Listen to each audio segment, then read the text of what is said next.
This is Eagle Owl, and today I will be talking about Ennis Rakestraw. The Eagles got interest in him. I really like this kid, and I will explain why. Also, Micah Hyde, a name we really never mentioned, but his name is being rumored to the Philadelphia Eagles. And lastly, we got to talk about Nick Sirianni. Is he avoiding the media?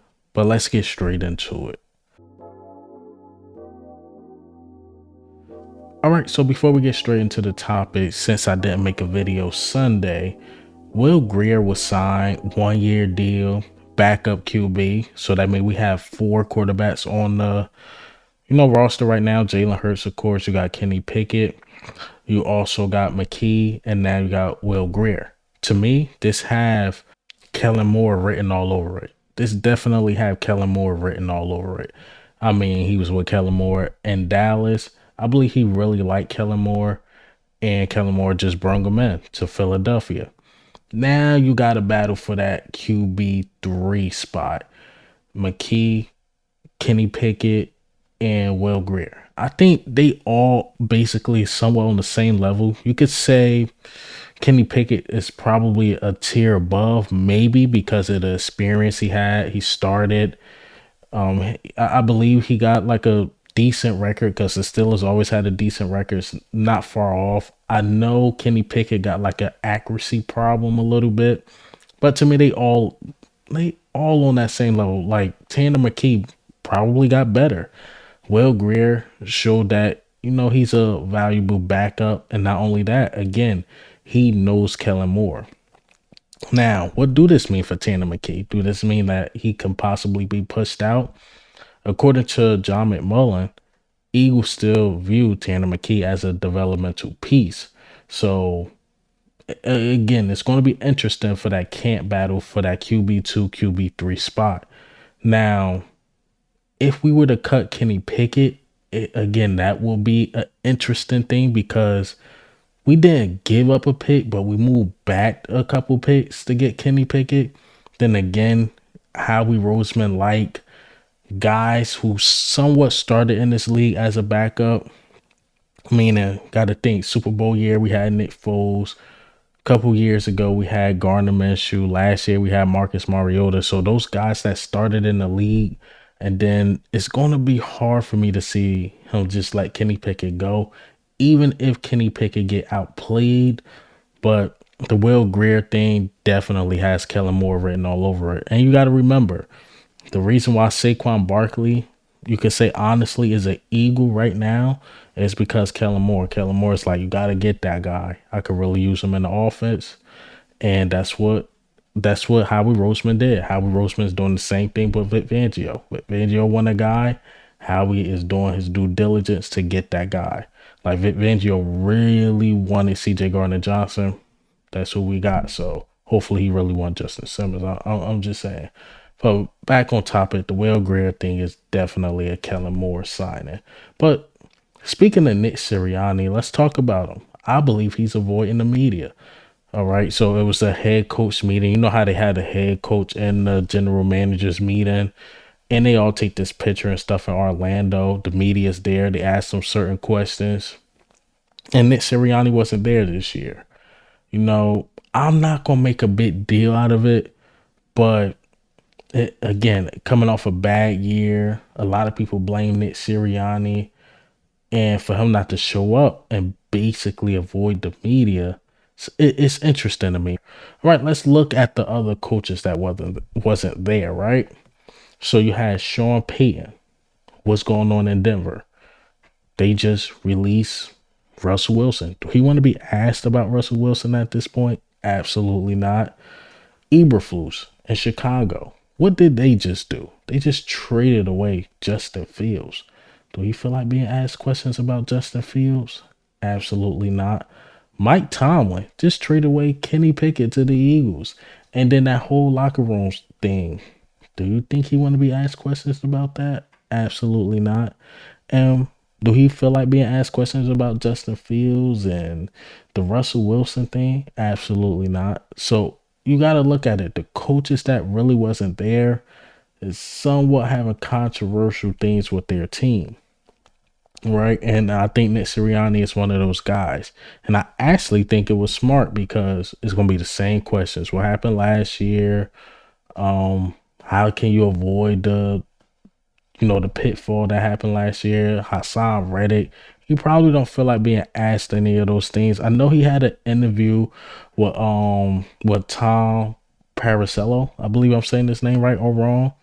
And they asked him softball questions. They asked him about Saquon Barkley. He said, he's going to add another element to the offense. Then they asked him about Jason Kelsey and Fletcher Cox's retirement. He basically said the leadership is going to, be missed. And it was a nice article, but they wasn't going to ask him the real.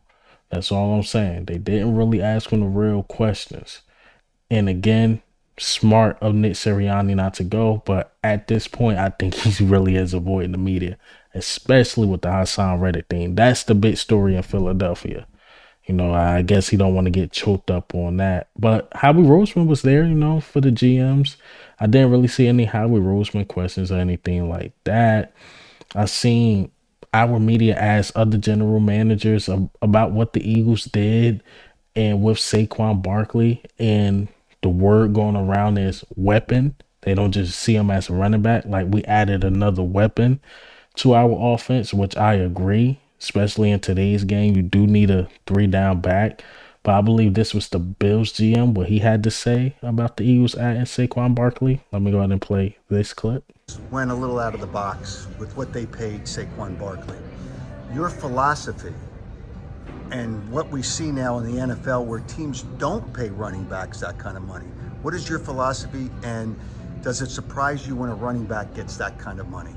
Well, I mean, every player is its own entity, so I don't fall too much into the running back per se, because you look at guys, let's just take a different name. You look at what Christian McCaffrey has brought, to the 49ers, that offense. Guys that, I think where you would be surprised, Howard, is the old school running back that's a 2-down player, but now these guys are being used as weapons.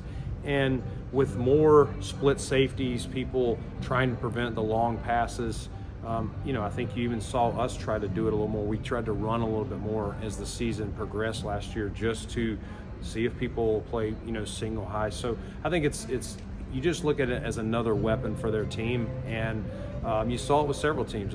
Green Bay, paid Aaron Jones and some others. So I look at it as, is this going to be a weapon for your team, and how are you going to utilize it to help your offense? But not something you would do, though, right? No, it's not something I'm saying that I wouldn't do at all. I think each one is its own. It's basically where do I feel the holes are on our team, and Saquon's a heck of a player. So I wouldn't question that move by Howie and what Philly did at all. See, I agree with him. I definitely agree with him about Saquon being another weapon, and a lot of people doing the comparison with Christian McCaffrey adding to the 49ers. Because look at Christian McCaffrey numbers in Carolina. They wasn't that great, but Carolina didn't have the best team. But when he went to a good team and really showed off his skills, he flourished. And I think the same thing is going to happen with Saquon Barkley. All right, so let's get into the Ennis Rakestraw. Probably one of my favorite corners in the draft. He could break up any pass. Mitchell's there. I know a lot of people like Cooper DeJean a bit, but to me, I'm starting to view him more as a nickel guy. I don't really see him as an outside guy, no offense. A lot of people see him as a potential safety. Who else out there? The Nate Wiggins kid. It's really nice out of Clemson. Some of them dudes are going to get taken early, but to me, it comes down to who would you rather have, Cooper DeJean or, Rakestraw. I really like Rakestraw a lot. If he's a corner for a reason, but if he can, catch the picks, I think his stock could go up. I know his 40 time, that's what caused his stock to drop just a bit. I think it was a 4.5, which is not the fastest, but on field speed and track speed to me is different speeds. But I really like Rakestraw. And what made me bring this up about the Eagles having interest, according to John McMullen, the Eagles sent Christian Parker, who was our DB coach, out there to check the kid out as a top 30 prospect. I know we seen Latude as well, the edge rusher. To me, it comes down to what we do with Hassan Reddick. Whatever we do with Hassan Reddick will let me know or give me an idea what we're gonna do in the early rounds. But I think Howie's gonna do some things and switch some things up. I believe he's going to get a corner early. He's going to get a linebacker early. But it's whatever he prioritize. If he get a corner early, that'd be great. If he get a linebacker early, that'd be great. Because again, I like Rakestraw. If we could get him in a second, cool. If of course, I like the linebacker, Edrin Cooper. Those are my top two guys right now. Unless you guys, probably watch more college football than me, but I like those two guys. I think Rakestraw is a really, trust me, a really, really good guy. Hopefully, Vangio view him as the same. Again, a really good man guy, but I know Vangio like the zone guys type.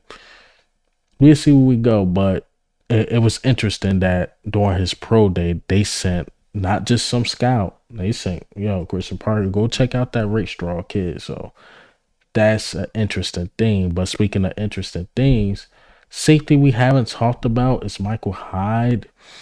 He's on the market and he's being linked to the Philadelphia Eagles. Micah Hyde, he's somewhat of a no for me in my opinion. 33.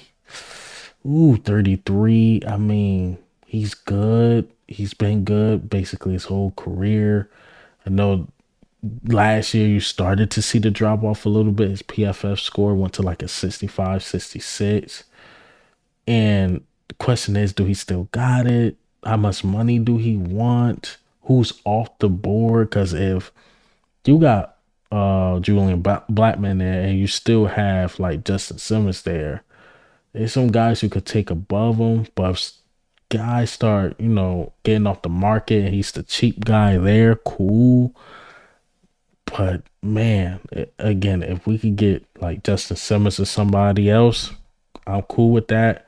But I'm not surprised if this is true. This is coming from NFL rumors. If this is true that the Eagles have interest, it's one of those things I think the Eagles are just doing their due diligence. I got to keep it a buck. I got to keep it real, man. But hey, man, what do you think and how do you feel about the news today? Rakestraw, Nick Sirianni, is he avoiding the media or am I reaching a bit?